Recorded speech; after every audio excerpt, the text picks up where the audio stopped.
Death Star Trooper. Death Star Troopers were the elite of the Imperial Navy, who were stationed aboard the first and the second Death Star.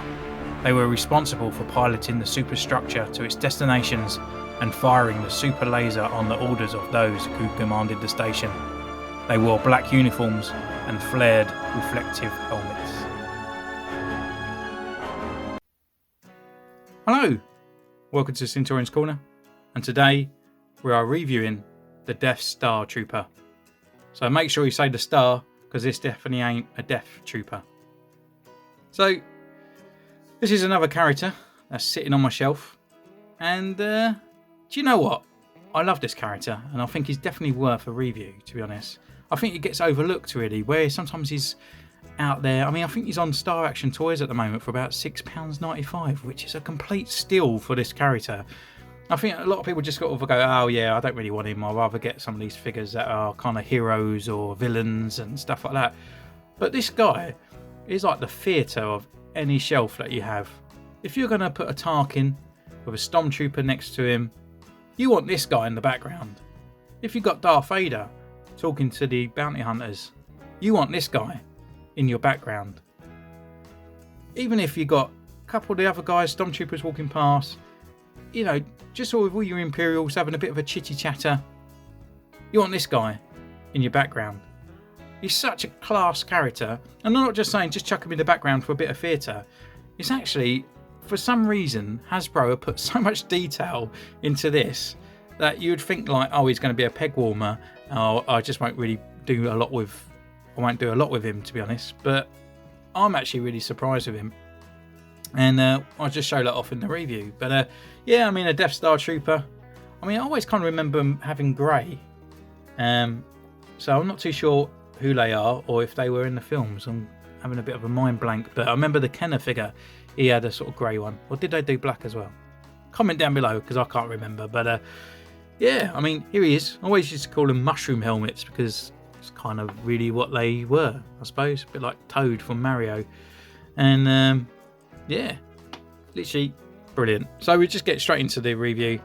And again, he comes with two accessories.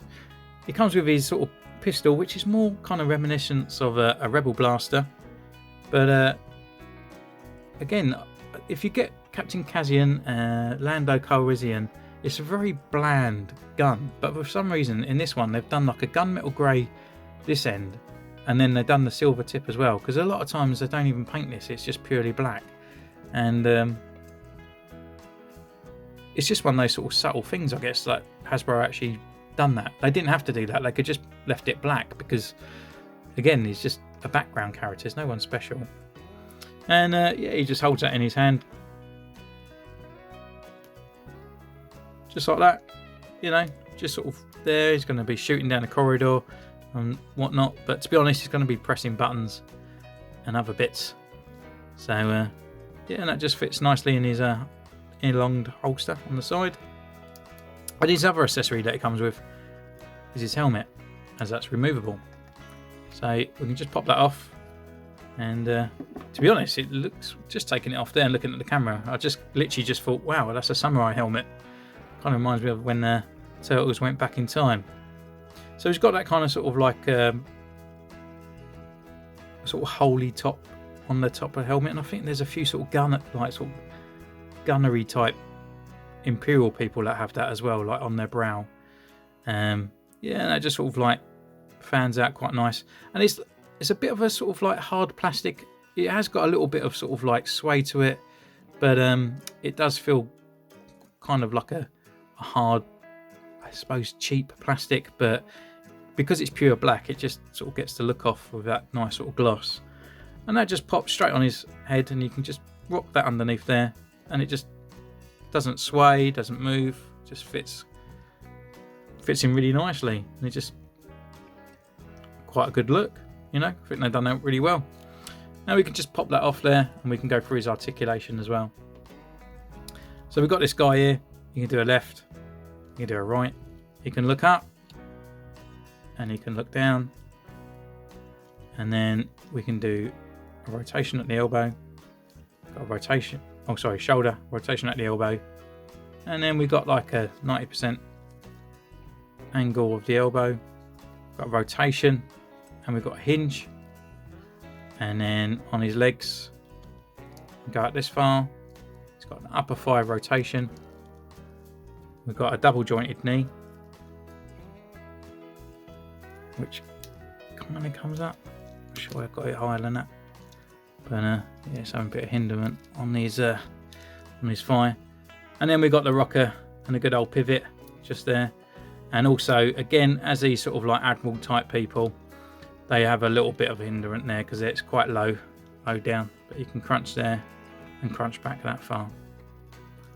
And yeah, it's not bad articulation. You're going to get some sort of good sort of action poses from him. You're going to get some sort of good sort of walking past in the background kind of sort of shots and stuff.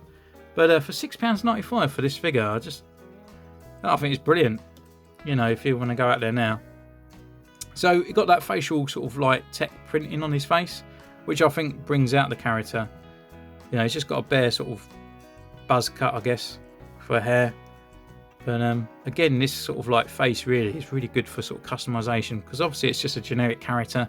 We can give him a scar, we could paint his hair a different colour, we could build up on that hair as Millie put, and we could turn him into completely someone new.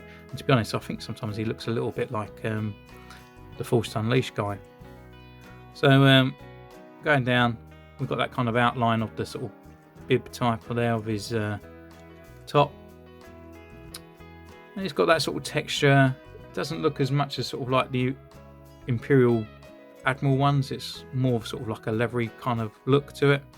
And it goes down to his sort of shiny gloves. And then they've even sort of painted these belt buckle bits on his wrists. And then we've got his nice shiny silver component kind of belt. And we've got that leather-esque around the back. And then we've got the leather kind of look as well on his holster. And again, carries on and down into the black boots, which is like any Imperial.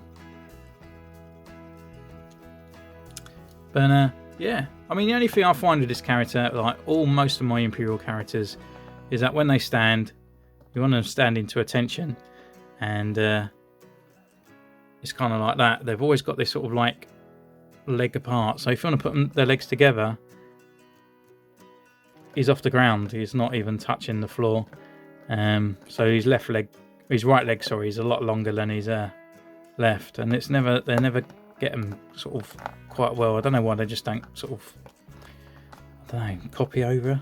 It's just always a bit weird that they do that. But you know, a little bit of a pose, a little bit of a walk kind of thing. You know, he's going to sit there quite nicely on his shelf. I know he's never fallen over for me, and yeah, just think he looks absolutely mint, to be honest. So guys, that's been my review of the DeathStar Trooper. I just thought I'd get him out there while, you know, sit on my shelf. And at the moment you can go around, I think Forbidden Planet selling for about £10. Star Action Toys, as I said, got him for about £6.95. And good friend of the channel, Bricktop Vader, has just purchased him as well.